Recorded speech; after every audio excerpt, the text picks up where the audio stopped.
Hello बच्चों, तो चलिए इस प्रश्न को पढ़ते हैं।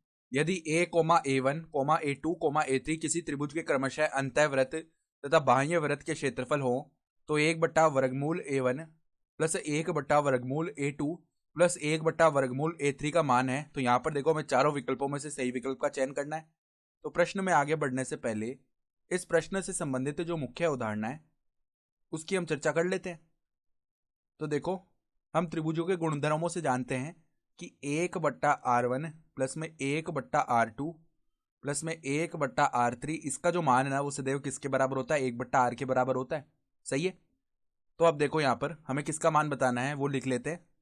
1 में वर्गमूल a1 प्लस में 1 में वर्गमूल a2 प्लस में 1 में वर्गमूल a3। तो किसी भी त्रिभुज का क्षेत्र, मतलब किसी भी, हमें क्या बताया हुआ है? देखो, त्रिभुज के अंतःवृत्त है ना ये, तो अंतःवृत्तों के लिए जो हमारे पास कोई भी वृत्त का क्षेत्रफल पाई आर स्क्वायर के रूप में आता है। तो अगर हम a1 का मान लिखेंगे ना, तो 1/वर्गमूल में क्या आ जाएगा? पाई r1 स्क्वायर आ जाएगा ना। फिर उसी प्रकार यहाँ पे 1 में वर्गमूल पाई r2 स्क्वायर आ जाएगा। फिर यहाँ पे 1 में वर्गमूल पाई r3 स्क्वायर आ जाएगा। सही है। तो 1/वर्गमूल पाई को तो हमने क्या कर लिया? उभयनिष्ठ निकाल लिया।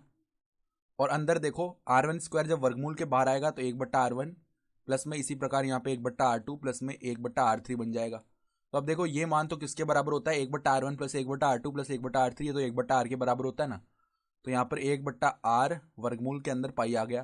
तो अब देखो, इस r को वर्गमूल के अंदर ले जाना अगर हम चाहते हैं तो यहाँ पर ये आर स्क्वायर के रूप में अंदर जाएगा। अब पाई आर स्क्वायर वापस क्या बन गया? त्रिभुज का क्षेत्रफल बन गया। तो 1/वर्गमूल ए ये बन गया। ठीक है। यानी कि 1/वर्गमूल a1 plus 1/वर्गमूल a2 plus 1/वर्गमूल a3 का मान किसके बराबर आ रहा है? 1/वर्गमूल ए के, अर्थात जो विकल्प ए है ना वो हमारा सही विकल्प आ रहा है। ठीक है। तो आशा करता हूँ कि आपको ये प्रश्न समझ में आया होगा। धन्यवाद।